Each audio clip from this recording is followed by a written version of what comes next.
सत्संग दी देखी बहुत निराली महिमा सत्संग दी देखी बहुत निराली महिमा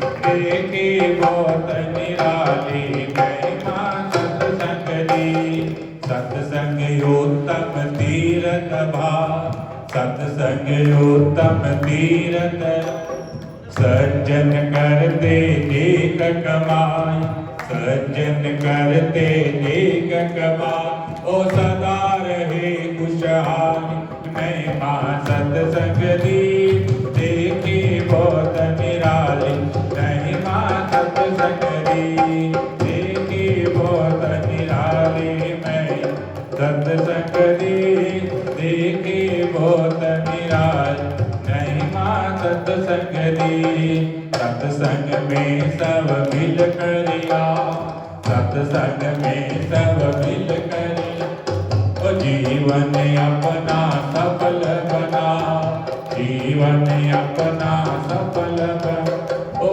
कर महीन रेखा महिमा सत्संग दी देखी बहुत निराली महिमा सत्संग दी देखी बहुत निराली मैं सत्संग दी देखी बहुत निराली महिमा सत्संग दी।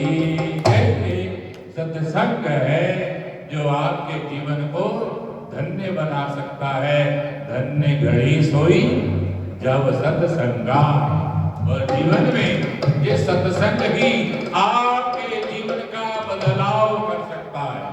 और जीवन में जब हम सत्संग में आकर बैठते हैं धीरे धीरे धीरे धीरे जैसा कि आप कई बार परम पूज्य संत जनों से पूज्य श्री चरणों से श्रवण करते आए हो, उस मिट्टी ने कुम्हार को कहा क्या बात है, तेरा विचार बदल गया, मेरा संसार बदल गया। तो जीवन में कहने का भाव जहां आपके विचार परिवर्तन किए जाते हैं, कपड़े बदलने की जरूरत नहीं, घर बदलने की जरूरत नहीं। आज हम घर बदल रहे हैं, कपड़े बदल रहे हैं, सामान बदल रहे हैं, परंतु अपने आप को हम बदल नहीं रहे। जब तक अपने आप को नहीं बदलेंगे तब तक जीवन का आनंद आने वाला नहीं है। यदि इस परम सुख को चाहते हैं तो आपको ये माता ऐसे ऐसे हाथ मार रही है, इन सबको पता भी है कि जहां पर नित्य सुख है परंतु फिर भी आना नहीं चाहिए। संत महापुरुष आवाज बुलाते हैं, आओ आ जाओ, बैठो, सुनो। फिर महाराज जी की दसिए पोते भी जा रहा, दोते बिना मन नहीं लग रहा। तो जीवन में यदि इसी मोह में फंसे रहोगे, यहीं पर जकड़े रहोगे तो जीवन का फिर मोक्षण धीरे धीरे, जैसे परम पूज्य महाराज श्री ने कहा कि जब समय निकल गया अब पछताए बोध गया, जब चिड़िया चुग गई खेत, वही व्यक्ति महान होता है जो समय के रहते रहते अपने आप को जान जाए। और जीवन में दुर्योधन ने यही बात केशव को कही थी कि प्रभु जब मेरे पास सत्ता थी, वैभव था, मैं आपको जान नहीं सका आप कौन हैं। आज मैं जान गया हूं परंतु मेरे पास समय नहीं है। तभी कहा नौजवानी तन पल्ले, गुरु कृपा बगैर बंदा टेढ़ा ही टेढ़ा चले। तो आइए बड़े ही सुंदर भावों से परम पूज्य परमानंद नाम लेकर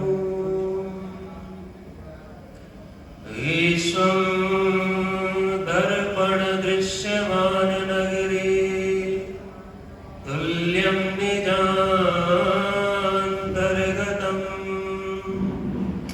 पश्यन्नात्मनि मायया बहिर्मोह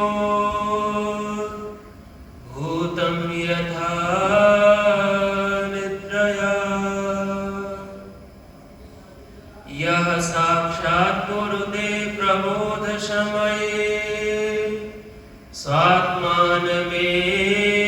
स्वात्मानमेवाद्वयम् तस्मै श्री गुरुमूर्तये नम इदं श्री दक्षिणा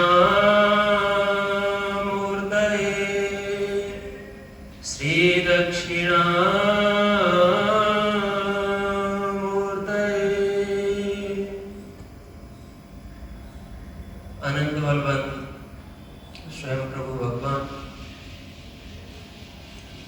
परम वंदनीय अनंत श्री विभूषित क्षत्रिय ब्रह्मनिष्ठ श्री श्री 1008 पूज्य सद्गुरु स्वरूप हमारे मध्य विराजमान महाराज श्री जी, अनंत श्री विभूषित जिन्हें हम अभी सुन रहे थे, परम पूज्य परम श्रद्धेय क्षत्रिय ब्रह्मनिष्ठ श्री श्री 1008 श्री महामंडलेश्वर जी महाराज जी, पूज्य श्रद्धेय मन संचालक श्री महाराज जी ऋषिराज जी महाराज, मित्र हमारे बड़े ही सुंदर मित्र हैं, पूज्य श्रद्धेय श्री केसरगिरी जी महाराज, पूज्य श्रद्धेय स्वामी श्री शर्मिष्ठा जी नंदन जी महाराज, पूज्य श्रद्धेय स्वामी श्री जो महापुरुष मंच पर विराजमान हैं, वे सभी मेरे लिए वंदनीय हैं। उन समस्त महापुरुषों के चरणों में कोटिशः नमन बंदन करते हुए समुपस्थित विराजमान वृद्ध माताएं, बालजन एवं वृद्धजन, युवा शक्ति, आप सभी के हृदयों में विराजमान उस परम पुरुष परमात्मा का दर्शन करते हुए मैं आप सभी को बारंबार नमन व वंदन करता हूँ। श्री राम जय जय राम, श्री राम जय राम जय जय राम, श्री राम जय राम जय जय राम, श्री राम जय राम जय जय राम, श्री राम जय राम जय जय राम, श्री राम जय राम जय जय राम, श्री राम जय राम जय जय राम, श्री राम जय राम जय जय राम, जय जय राम जय जय राम। बोलिए श्री सच्चिदानंद भगवान की, बोलिए श्री सद्गुरुदेव भगवान की जय जय श्री। देखिए, वस्तुतः जब आपने इतने बड़े बड़े महापुरुषों को सुना है, कहते हैं भाग्योदयेन बहुजन्म समर्जितेन सत्संगमं च लभते पुरुषो यदा वै अज्ञान हेतु प्रतमोह मदांधकार नासं विधाय हि तदोदयति विवेका। जब कभी जीव के अनंत जन्मों के पुण्य पुंजों का उदय होता है, तब कभी उसे सत्संग की प्राप्ति होती है। भाग्योदयेन बहुजन्म समर्जिते, बहुत जन्मों के बाद जब कभी भी पुण्य एकत्रित हो जाते हैं और जब वे फलीभूत होना होते हैं, तब हमें सत्संग प्राप्त होता है। और वह सत्संग करना क्या है? अज्ञान मोह मदांधकार, जो अज्ञान के हेतु हैं, मद मोह, वो जो महाराज श्री कह रहे थे अहंकार के विषय में, जो जिसका हेतु अज्ञान, उस अज्ञान रूपी अंधकार को हटा करके प्रकाश की ज्योति हमारे हृदय में जला देता है, यह सत्संग करता है। लेकिन यह बहुत पुण्यों के प्रभाव से प्राप्त होता है। कहते जब साक्षात भगवान ही प्रसन्न होते हैं, लोगों को ऐसा लगता है कि जब कोई भगवान प्रसन्न होते तो धन दे देते हैं, पैसा दे देते हैं, सम्मान दे देते हैं। बोले नहीं, जब द्रवहि दीन दयालु राघव साधु संगति पाइए, जब द्रवहि दीन दयालु राघव साधु संगति पाइए। बोले जब परमात्मा द्रवित होते हैं, जब वे भगवान कृपा करते हैं तो सत्संग देते, जब द्रवहि दीन दयालु राघव साधु संगति पाइए, तरस परस समागमादिक पाप राशि नसाइए। महात्माओं के, संत महापुरुषों के दर्शन से, उनके स्पर्श से, उनको श्रवण करने से पापों की राशि का नाश हो जाता है। कहते हैं भगवान के जो भक्त होते हैं उनके दर्शन से ऐसे पापों का भी नाश हो जाता है जिनका कभी नाश नहीं होता। ऐसे पापों को कहते हैं अघ। अब उसे कहते हैं जो बिना भोग के नष्ट नहीं होते। लेकिन वे पाप भी भगवान के भक्त जो संत महात्मा हैं उनके दर्शन से, उनके द्वारा श्रवण किए हुए को धारण करने से नष्ट हो जाते। भगवान श्रीमद् आद्य शंकराचार्य जी लिखते हैं प्रश्नोत्तरी, एक उन्होंने छोटा सा बहुत छोटा ग्रंथ लिखा जिसका नाम है प्रश्नोत्तरी। उसके 7वें श्लोक में भी बड़ी सुंदर बात लिखते हैं कि मौषधम तस्य विचार एवं। बोले इस भवरोग की सबसे बड़ी औषधि क्या है? यह जो भवरोग है, दीर्घ रोग का भगवान श्री शंकराचार्य जी ने, यह दीर्घ रोग है। इस दीर्घ रोग की यदि कोई औषधि है तो वह औषधि है विचार, जो आपको इस मंच से मिल रहा है। इसलिए महापुरुष कहते हैं कि जब वह परम पुरुष परमात्मा किसी पर दयालु होता है, कृपा करना चाहता है, तो वह साकार रूप लेता है। और साकार रूप में पता है क्या बनता है? वह परमात्मा साकार रूप लेकर के सद्गुरु बन जाता है। आप में से कितने ही महापुरुष होंगे जिन्होंने पूज्य ब्रह्मलीन महाराज जी को सुना होगा। पूज्य महाराज जी को आप सुन ही रहे थे, अभी महाराज जी को सुना ही अभी। अब कुछ नया तो मैं आपको सुना नहीं सकता और ना मैं जानता हूं। जो इन महापुरुषों ने कहा है उसको ही आप धारण करें, उसी में ही कल्याण है। कि मौषधम तस्य विचार एवं। वह विचार ही औषधि है। लेकिन औषधि देता कौन है? औषधि कौन देता है? आप लोगों से पूछो, औषधि कौन देता है?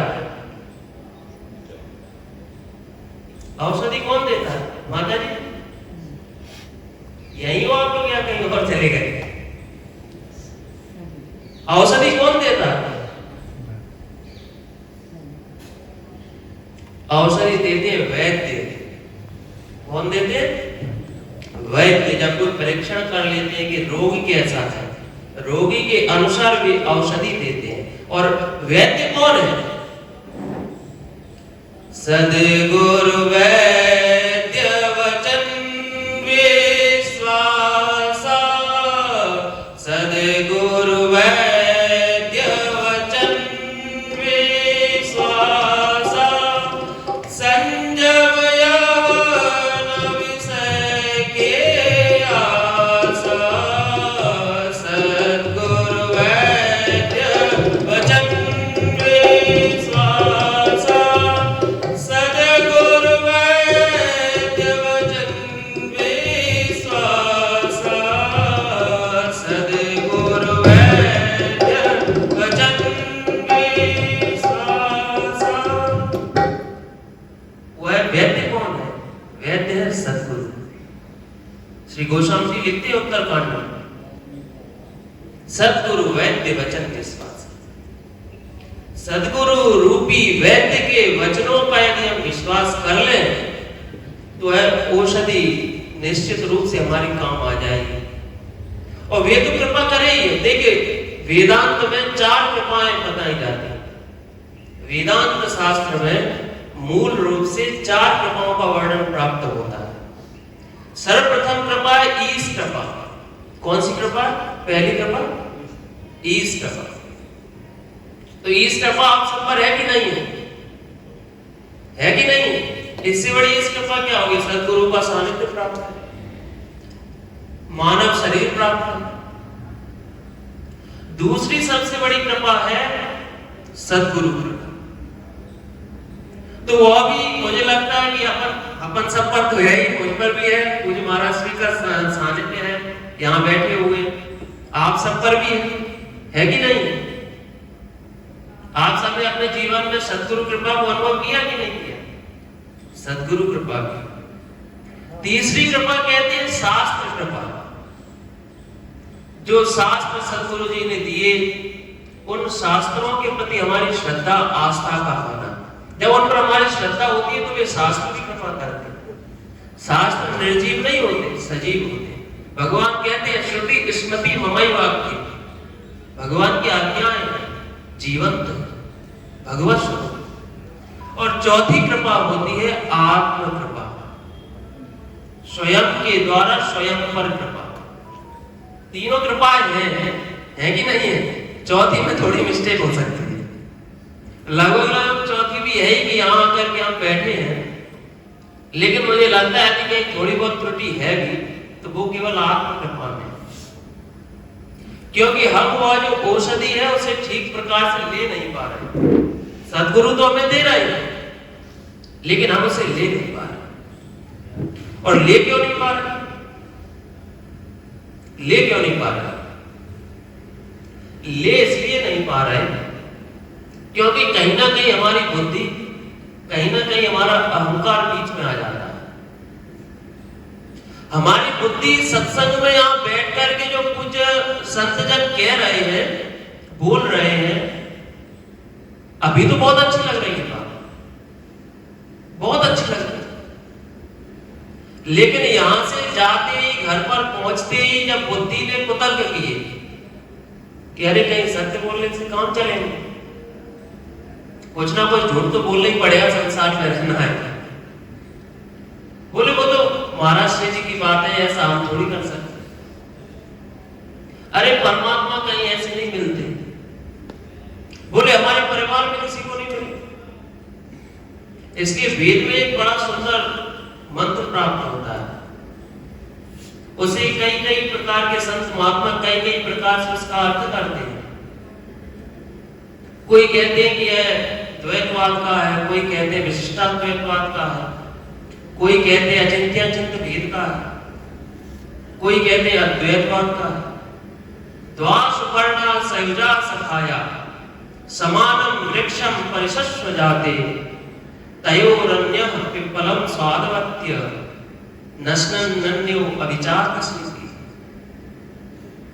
बोले दो पक्षी हैं, एक ही वृक्ष की दो डालियों पर बैठे हुए, एक उस वृक्ष पर बैठा हुआ दृष्टा भाव से केवल बैठा है, देख रहा है, और एक पक्षी बड़े ही स्वाद ले लेकर के उस फल को खा रहा है। बोले इतना ही अंतर है। स्वामी कर्पात्र जी महाराज कहते थे कि बोले इसके कई अर्थ लोग करते हैं, लेकिन मेरी समझ में तो इसका केवल एक ही अर्थ आता है, और यह है कि मनुष्य के हृदय में जो निराशा रूपी पिशाची बैठी हुई है, निराशा रूपी जो पिशाची है ना, कि हमें और परमात्मा कभी मिलेंगे नहीं मिलेंगे, हम इतना साधन भजन कर पाएंगे नहीं कर पाएंगे, कभी मिलेंगे, शास्त्रों में इतना कठिन वर्णन, तो वे कहते कि हम कोई अलग अलग नहीं है, हम साजात हैं, हम सायुज्य हैं, हम सखा हैं। वो ईश्वर कहीं दूर नहीं है, वह परमात्मा कहीं दूर नहीं है, हमारे हृदय में विराजमान है। जैसे अर्जुन तिष्ठति, हे अर्जुन मैं तुम्हारे हृदय में विराजमान। यजुर्वेद के 40वें अध्याय की प्रथम श्रुति तो कहती है ईशावास्यमिदं सर्वं यत्किंच जगत्यां जगत् तेन त्यक्तेन भुञ्जीथा मा नतः कस्य सिद्धनम्। ईशावास्योपनिषद प्रथम श्रुति, यजुर्वेद के 40वें अध्याय की भी पहली श्रुति। कि वह जो ईश है, जो सबका ईशन करता है, वह परमात्मा, वह ब्रह्म, ऐसी कोई किंचित मात्र भी जगह नहीं है जहां वह विराजमान ना हो। और जो सर्वत्र है, हरिव्यापक सर्वत्र समाना, जो सर्वत्र समान रूप से व्याप्त है, वह हमें भी है, और जो सब जगह है वह हमें भी, और जो सब जगह है वह हमें अभी प्राप्त है। बस हमें इस बात में श्रद्धा करना है, विश्वास करना है। बस मैं यही बात आप सभी से निवेदन करूं कि पूज्य महाराज श्री के वचनों में श्रद्धा करते हुए उसमें पूर्ण दृढ़ विश्वास, जितना अधिक विश्वास होगा उतना अधिक फल की प्राप्ति होगी। बस इन्हीं शब्दों के साथ मैं महाराज श्री के चरणों में प्रणाम करते हुए अपनी वाणी को विराम करता हूँ। आइए थोड़ा सा भगवान नाम संकीर्तन। मुकुंद माधव गोविंद बोल, मुकुंद माधव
अज्ञानितिमिरान्धस्य ज्ञानाञ्जनशलाकया चक्षुरुन्मीलितं येन तस्मै श्रीगुरुवे नमः। भक्ति भक्त भगवंत गुरु चतुर नाम बपुए, इनके पग बंधन किए ना सही विघ्न यनि। बोलिए सद्गुरुदेव भगवान की। सीताराम राम राम राधे श्याम श्याम श्याम। सीताराम राम राम राधे श्याम श्याम श्याम। सीताराम राम राम राधे श्याम श्याम श्याम। सीताराम राम राम राधे श्याम श्याम श्याम। सीताराम राम राम राधे श्याम श्याम श्याम। सीताराम राम राम राधे श्याम श्याम श्याम। सीताराम राम राम राधे श्याम श्याम। स्वामी महामंडलेश्वर हरिद्वार से आए हुए हमारे आनंद चेतन जी महाराज के चरणों में कोटि कोटि वंदन नमन प्रणाम। परम श्रद्धेय स्वामी ऋषि राज महाराज को कोटि कोटि नमन प्रणाम। परम श्रद्धेय हमारे अखाड़े से आए हुए हमारे चवर आदित्यपुरी जी महाराज को कोटि कोटि नमन प्रणाम वंदन।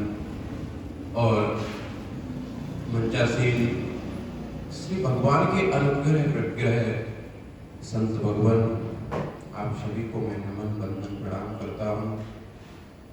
विद्युत समाज वरिष्ठ समाज सत्संग प्रेमी सज्जनों सीता सावित्री हमारी करुणामयी दयामयी प्रेममयी क्षमामयी हमारी मातृशक्ति सिया राम में सब जग जानी करहूं प्रणाम जो जुग पानी।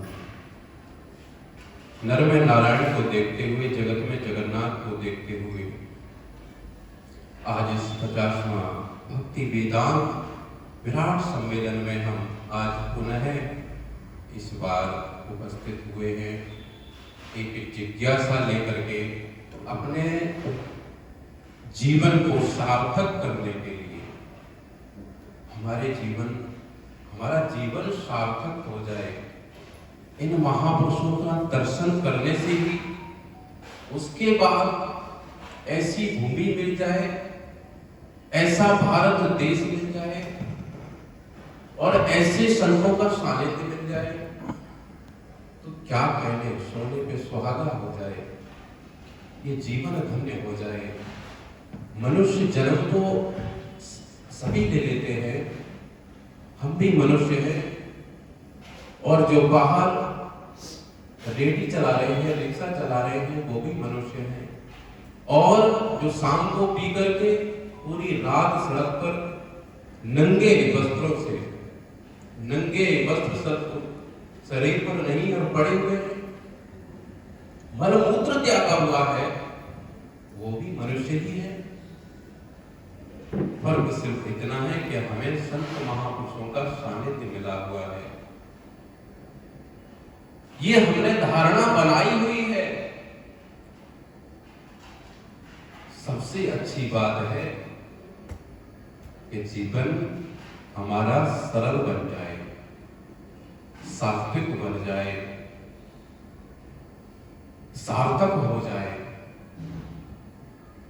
और जीवन की सार्थकता तब है जब हम इस भक्ति के, इस वेदांत के, इन महापुरुषों के बताए हुए सन्मार्ग पर चले। अनुवर्तता जीवन में होनी चाहिए। खाली सुन लिया, आए बैठे पल्ला झाड़े और चले गए, ऐसे जीवन सार्थक नहीं होगा। जब तक खुद अनुभव नहीं हुआ, जीवन एक प्रैक्टिकल है। हमने बहुत सुना, बहुत सा पढ़ लिया, उल्टा सीधा भी पढ़ लेते हैं। ये मन है, ये बुद्धि है, क्या क्या सुनते रहते हैं दिन में। लेकिन वही विचारणीय भी महापुरुष जन बोल रहे थे, स्वामी जी बोल रहे थे कि विचार महत्वपूर्ण है। विचार ही हमारा जीवन, विचार ही हमारा प्रारब्ध, विचार ही हमारा कर्म बनाता है जीवन के। आखिर हम विचार करें क्या? हम उल्टे सीधे भी तो विचार करते रहते हैं। इसीलिए ये संतों का समाज, संतों का सानिध्य हमें मिलता है कि विचार करने योग्य है क्या और क्या करने योग्य नहीं है। विचार करना क्या है?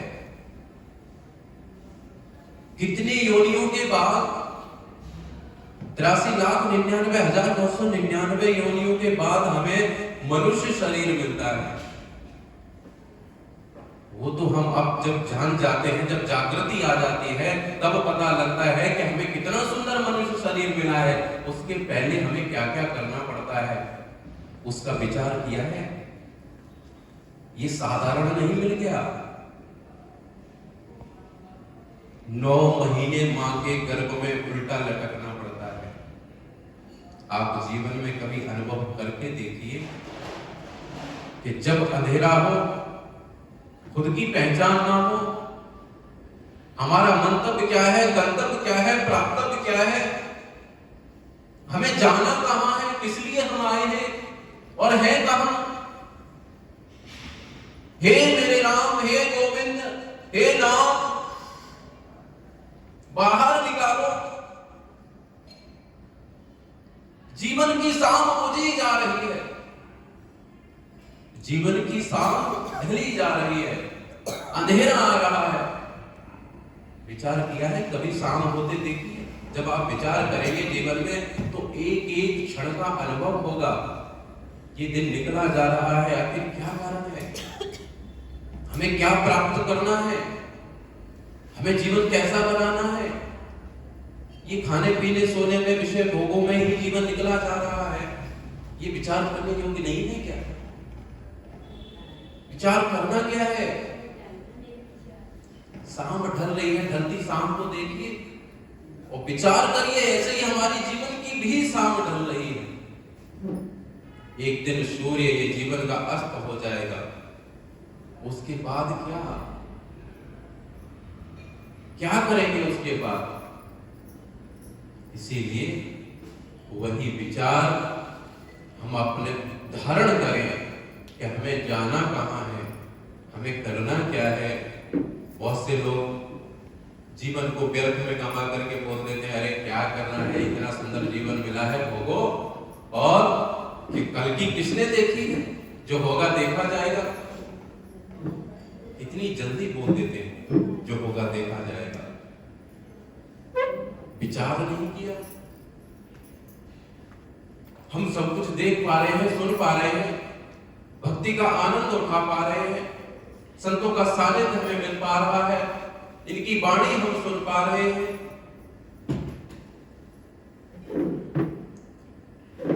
क्या हमें ये ऐसा हमेशा मिलता रहेगा?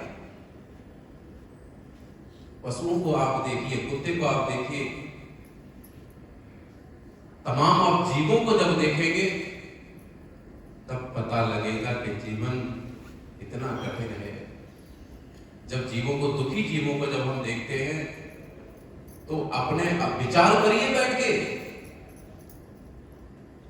ऐसा नहीं है हम ऊपर से आए प्रकट हो गए, हमने सभी योनियों में हम जा चुके हैं।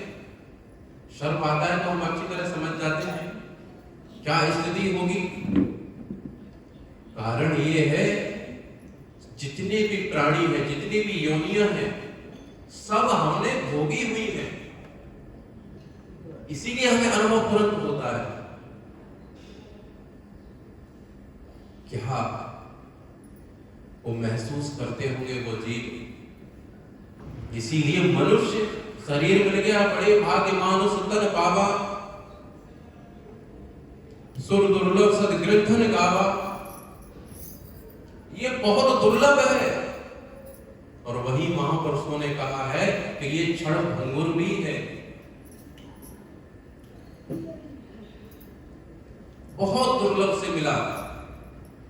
कितने यत्न कितने जतन किए, कितनी तपस्या की होगी, तब ये जाकर के मनुष्य शरीर मिला। और ये क्षण भंगुर भी है। जैसे हम मच्छर को अपने हाथ से एकदम ऐसे मसल देते, उसका जीवन व्यर्थ हो जाता है। रास्ते में कितने न जाने जीव हमारे पैर से मर जाते होंगे, दब के। क्षण भंगुर में ऐसे ही हमारे लिए कोई बहुत बड़ी विशेषता नहीं है मनुष्य जीवन की, वही ऐसे ही क्षण भंगुर हम भी निकल जाएंगे, कुछ पता नहीं लगेगा सेकंडों में। तो करने क्या आए हैं, हम क्या करेंगे? मनुष्य जन्म मिल गया है, हम इस जन्म में अपना प्रारब्ध भी बना सकते हैं, अगला जन्म भी नियुक्त कर सकते हैं। जो पशु होते हैं ना, वो केवल प्रारब्ध भोगते हैं, और हम तो भोग ही रहे हैं, जो प्रारब्ध है वो भी भोग रहे हैं, लेकिन हम आगे का प्रारब्ध बना भी रहे हैं। इसीलिए हमें ही तय करना है। बीज हम बो रहे हैं, फसल जो आएगी फल हमें ही पाना है, हमें ही काटना है। ये जीवन का बीज बोया जा रहा है, अगला जन्म तैयार हो रहा है। इसीलिए बड़ा सावधानी से, बड़ी विचार करने योग्य बातें हैं कि ये ऐसे ही यूं ही ना निकला जाए। बड़े जन्म जन्मांतरों का जब पुण्य उदय होता है, तब हमें कहीं भगवान की लीला, ये वेदांत की बातें, संत महापुरुषों की वाणी हमारे श्रवण रंध्र से अंदर जा पाती है। कि ऐसे ही हम आकर के नहीं बैठ जाते। कई जन्मों का पुण्य हमारा जब होता है, जब संतों का दर्शन मिल जाता है और वाणी मिल जाए तो क्या कहने, चरण रज मिल जाए तो क्या कहने, जीवन धन्य हो जाए। मोक्ष कोई जड़ी बूटी नहीं है जो घोटी और पिला दी। हमारा जीवन क्या है, हमारा स्वरूप क्या है, जीव का स्वरूप क्या है, जगन्नाथ का स्वरूप क्या है, आए कहां से हैं, जाना कहां है। अगर हम विचार करें तो हमें यह भी पता लग जाएगा कि हम आए कहां से थे और हम जाएंगे कहां। इसीलिए वेदांत के साथ, वेदांत जब जीवन में उतर जाए तो कहीं कुछ भी नहीं है, सिवा एक मैं हूं और कहीं कुछ नहीं है। लेकिन वो कैसे होगा? वो जब होगा जब भक्ति का श्रृंगार साथ में होगा। वेदांत तो है, वेदांत जीवन में उतरे वैराग्य प्रकट हो जाएगा, वैराग्यवान बन जाएंगे। लेकिन उसके साथ साथ अगर भक्ति का श्रृंगार हो जाए तब देर नहीं लगती, क्योंकि ये जीवन नृत्य है, ये जीवन उत्सव है, आनंद है। और ये आनंद भक्ति जब हृदय में प्रकट हो जाती है, भक्ति जब हृदय में उतर जाती है, तब जाकर के हमारा जीवन सार्थक हो जाता है और हम नृत्य करने लगते हैं। जब तक भक्ति नहीं है तब तक हम रूखे रूखे हैं, रुकवादी हैं। भक्ति ना हो तो कहीं ना कहीं हम अभिमानी जैसे हो जाते हैं। जैसे ना पुरुष क्या होता है, थोड़ा सा अभिमानी, क्योंकि पुरुषत्व है, वो बह नहीं सकता, वो नाच नहीं सकता, वो पिघल नहीं सकता। लेकिन भक्ति नाच सकती है, भक्ति पिघल सकती है, बह सकती है, तरल बन सकती है। और वहीं जब भक्ति का श्रृंगार वेदांत के साथ जब हो जाए तो क्या कहने, आनंद आ जाता है, वही प्रेम प्रकट हो जाता है। हरि व्यापक सर्वत्र समाना, प्रेम से प्रकट होई मैं जाना। मैं तो प्रेम से प्रकट हो जाता हूँ, सब जगह हूँ। सामर्थ्य आपकी है, आप मुझे प्रकट करा सकते हैं कि नहीं करा सकते हैं। मैं तो घट घट में हूँ, मैं सभी इंसान में हूँ, सभी जीवों में हूँ, लेकिन आपकी देखने की नजर कैसी है? आप क्या मुझे पहचान सकते हैं, देख सकते हैं? आपको कितने जन्म जन्मांतर लग जाएंगे, लेकिन जब भक्ति उतर जाए, प्रेम प्रकट हो जाए और सभी को हृदय से लगाने की सामर्थ्य आ जाए, सभी को हृदय से लगाकर उन पे दया बरसा दे, करुणा बरसा दे, प्रेम के साथ साथ करुणा जब उतर जाती है तो आनंद हो जाता है, वही परमात्मा प्रकट हो जाता है। करुणा हो, करुणा के बिना कुछ नहीं है। वो आनंद का सिंधु है, आनंद का सागर है, प्रेम का सागर है। तो उसको पाना होगा तो प्रेम ही प्रकट करना पड़ेगा हृदय में। तब सब में सिया राम में सब जग जानी, करहु प्रणाम जो मुझे पानी। तब जाकर के एक भक्ति में जब करुणा आ जाती है तो सब में वही देखने लगता है, फिर कहीं देर नहीं है, सब में हमें में भी वही प्रकट होता है।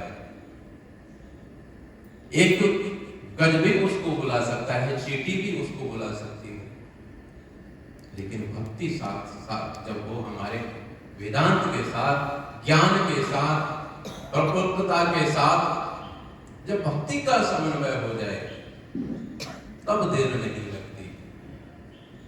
बोलिए सतघन सुतर आनंद भगवान की। सत्संग है ज्ञान सरोवर, सुखों की खान रे।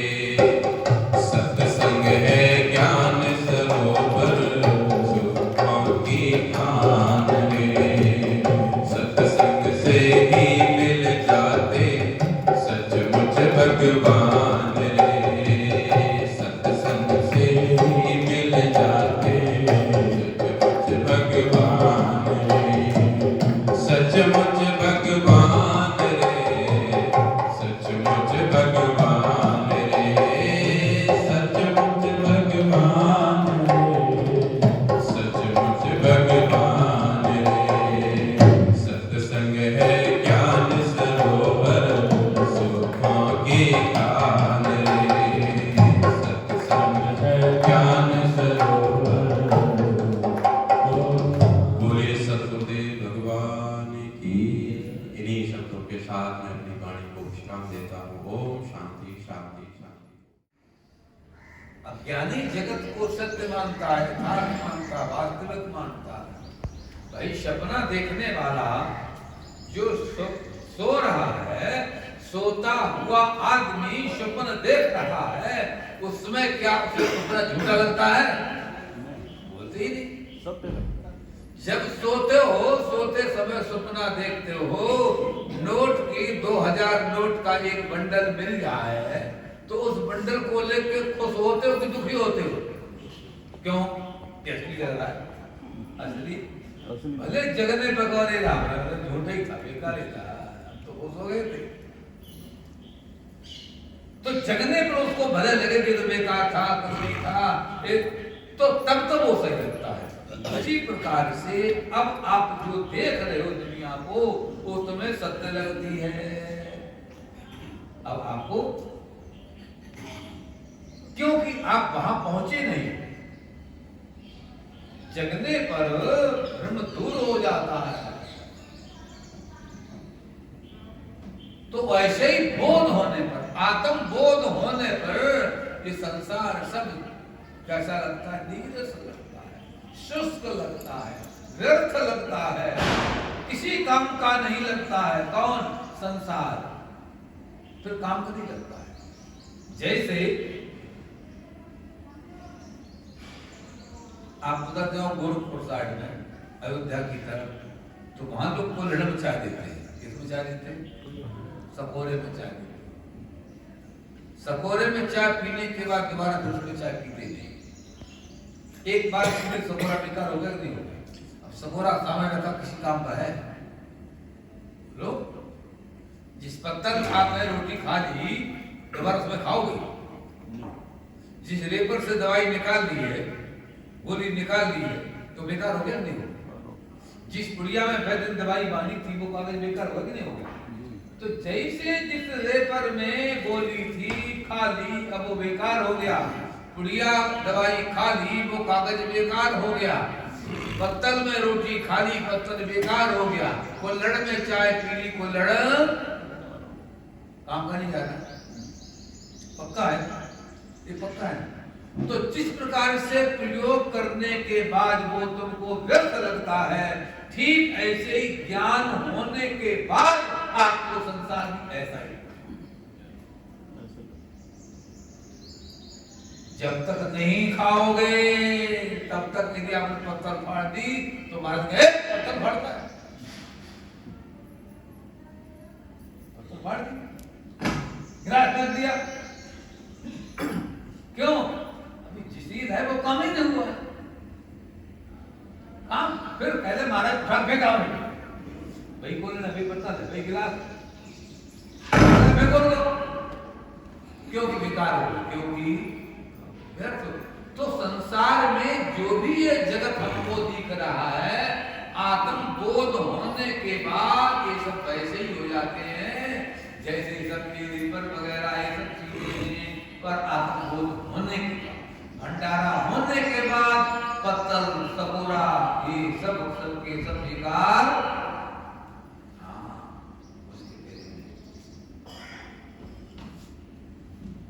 आई महाराज श्री ने बहुत अच्छी बात कही थी, ये सब प्रपंच है, एक प्रपंच तभी है, असत्य तभी है, मिथ्या तभी है जब आत्म बोध हो जाए, उसके पहले नहीं। तो ऐसा क्यों होता? बोले अज्ञानेन आवृतम ज्ञानम तेन मुह्यन्ति जन्तवा। यह जन्तवा जो जीव है उससे मोहित हो जाता है, क्योंकि अज्ञान को आवृत, अज्ञान ने ज्ञान को आवृत कर दिया। इसलिए समझ आ रहा है? अज्ञान ने हमारे विवरण परमेश्वर करे बहुत अच्छी बात आवृत करता कैसे है? संक्षेप शैली में बताते हैं।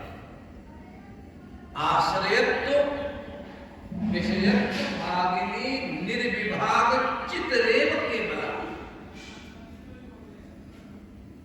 वो है जो अविद्या है, वो है जो अज्ञान है, जिसमें कुछ का कुछ वो दिखाती है। वो कैसे दिखाती है? बोले उसी को वो आश्चर्य करती है। सरल कर दो, सरल कर दो, उदाहरण से जल्दी समझ में आता है।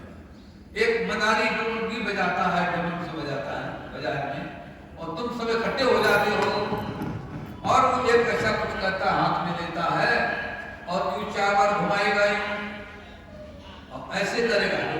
अब बुजुर्ग को कुछ शब्द बोलता है, लोग पैसा पड़ जाए। आप देखते हैं हाथ में तो पहले मुट्ठी दिखाता है, कुछ भी नहीं इसमें, और थोड़ी देर में यूं करता क्या बना दिया? सिक्का।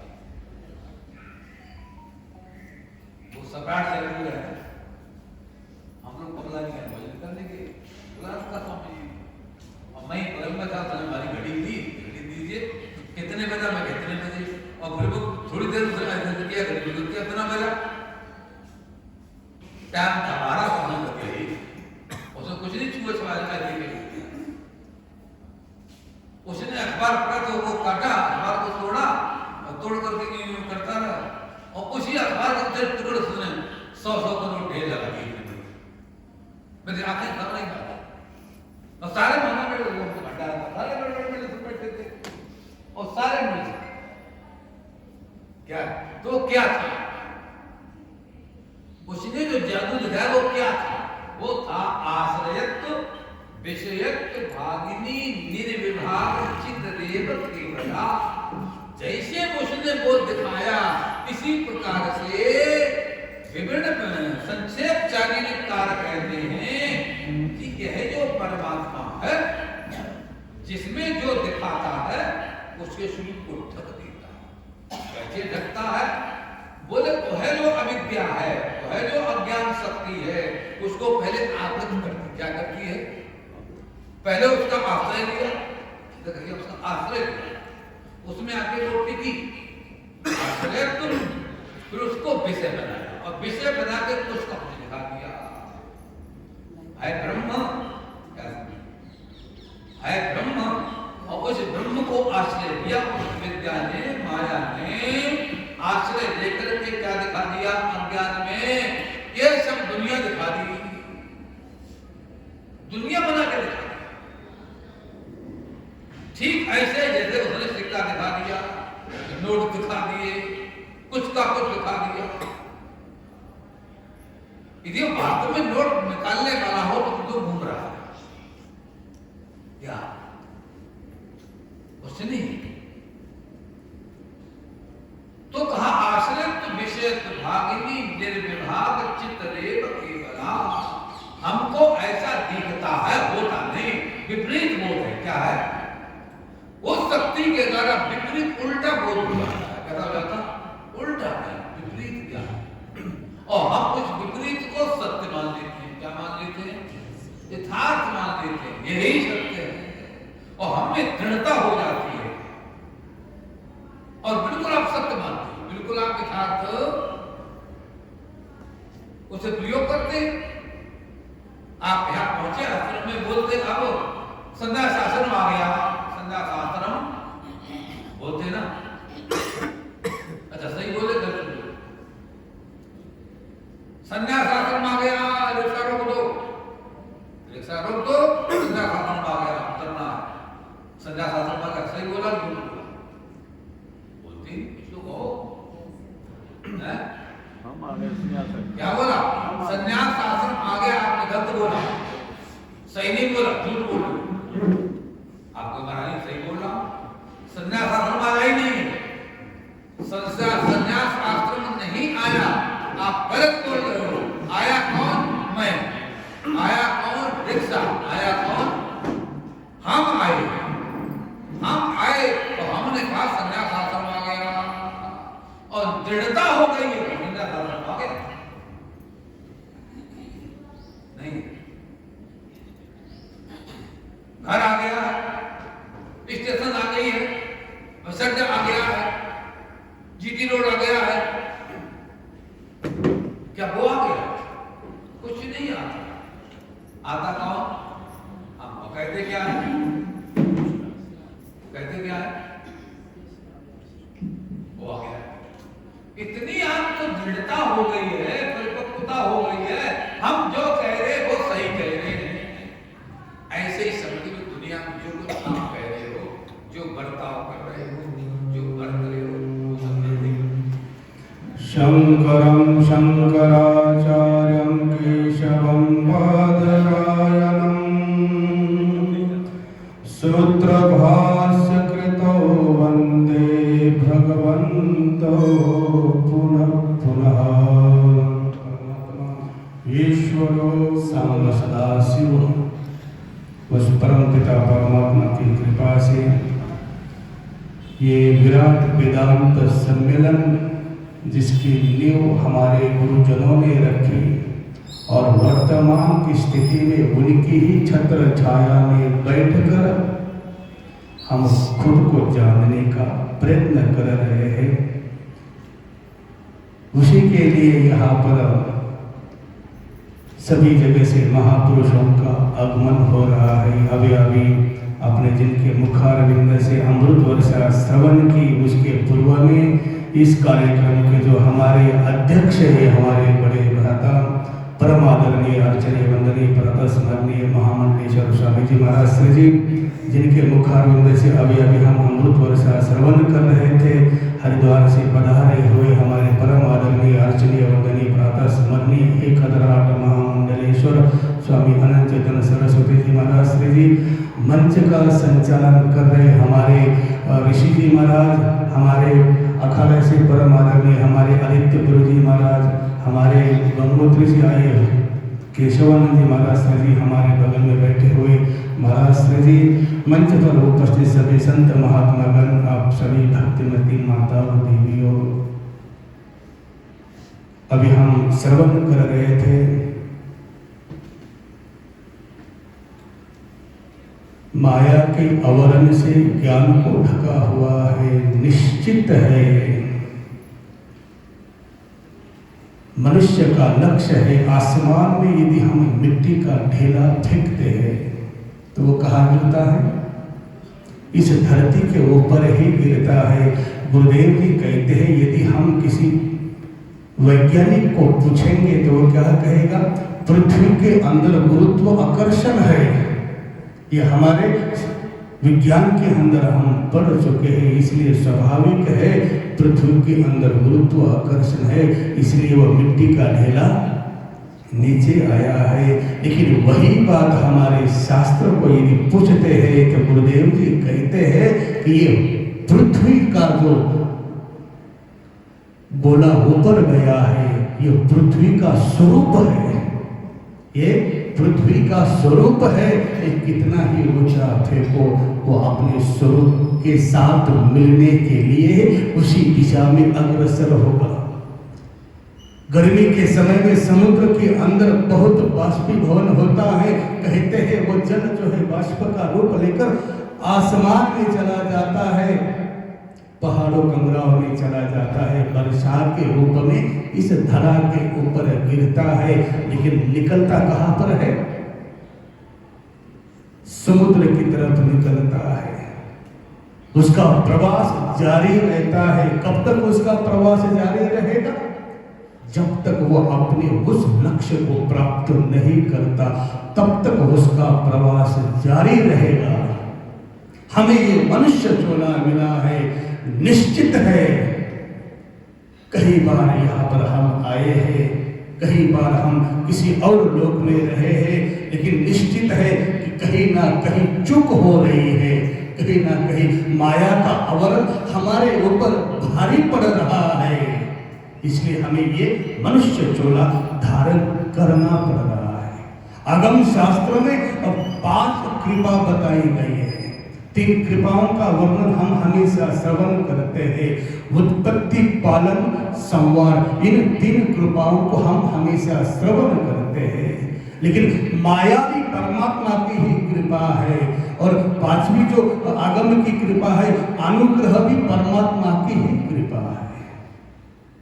3 कृपा को हम सुन तो लेते हैं, लेकिन हमारे ऊपर असर हुआ है केवल 2 कृपाओं का, है कि नहीं? कभी कभी हमें लगता है कि हम बहुत ऊपर की बात सुन रहे हैं, इसका मतलब हम उसके अधिकारी बन गए हैं, लेकिन ऐसी बात नहीं है। महाभारत का प्रसंग याद होगा।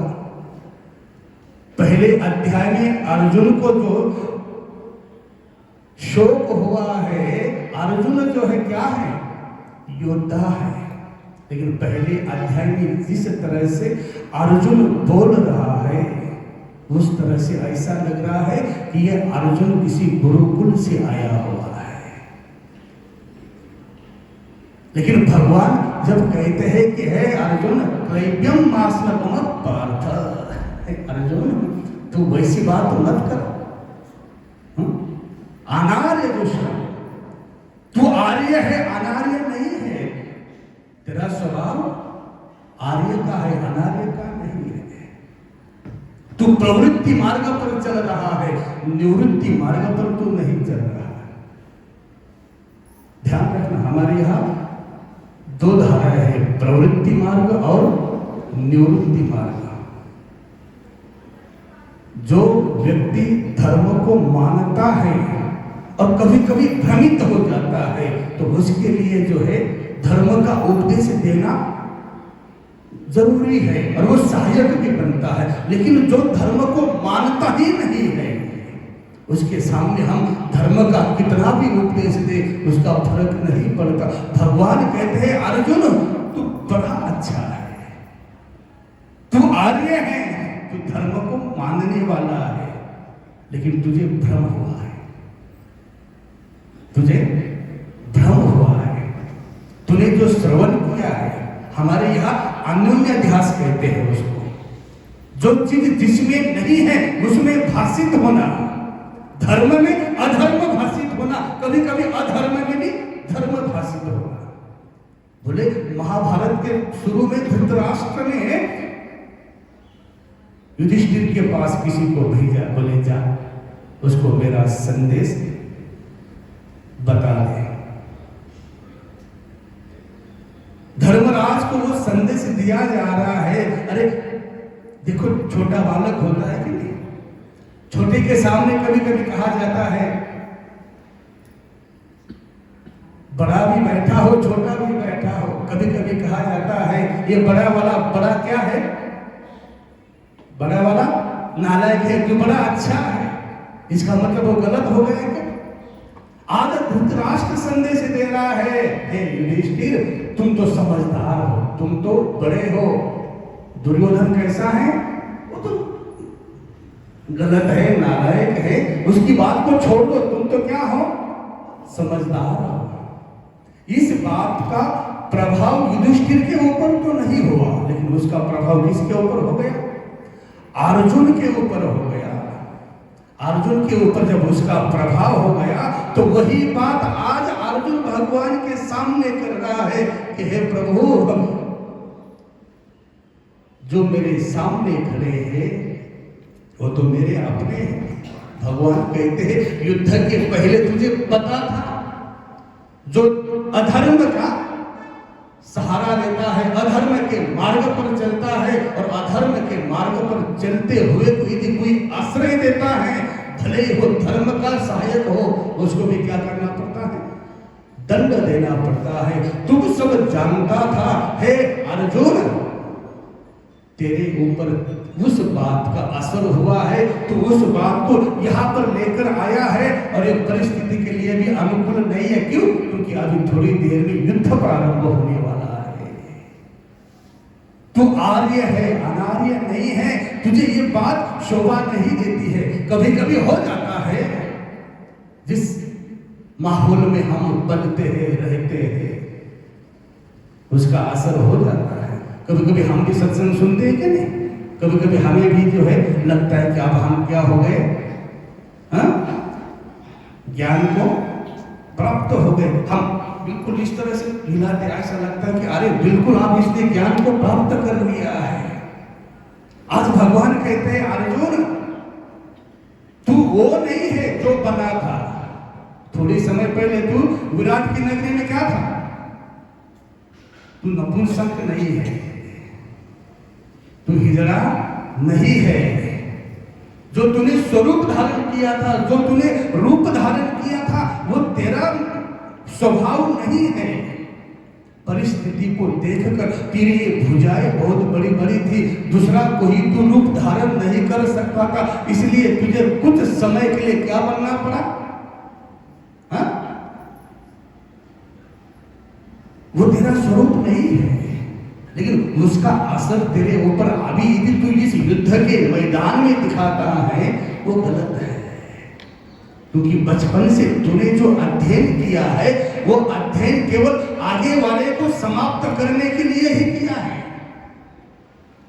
ध्यान रखना, हमारे यहाँ प्रवृत्ति और निवृत्ति, गुरुदेव जी कहते हैं जब बुद्ध भगवान का अवतार हो गया तो बुद्ध भगवान के समय में जो है ये निवृत्ति के ऊपर जो है, जो हमारा निवृत्ति मार्ग है, निवृत्ति धर्म है, उसके ऊपर ज्यादा चिंतन होने लगा है कि नहीं? यदि कोई गलत भी करता है तो उसको क्या करो, क्षमा करो, उसको कुछ ना कहो। लेकिन प्रवृत्ति मार्ग कहता है यदि किसी ने गलत किया है और उसको हम यदि अनदेखा करते हैं, आंखों से नहीं देखना चाहते हैं, ऐसा तो हो नहीं सकता, और देखने के बाद भी यदि हम उसको क्षमा करते हैं तो वो धर्म कदापि नहीं हो सकता, वो अधर्म ही हो जाएगा। अरे भारत पाकिस्तान बना कि नहीं बना?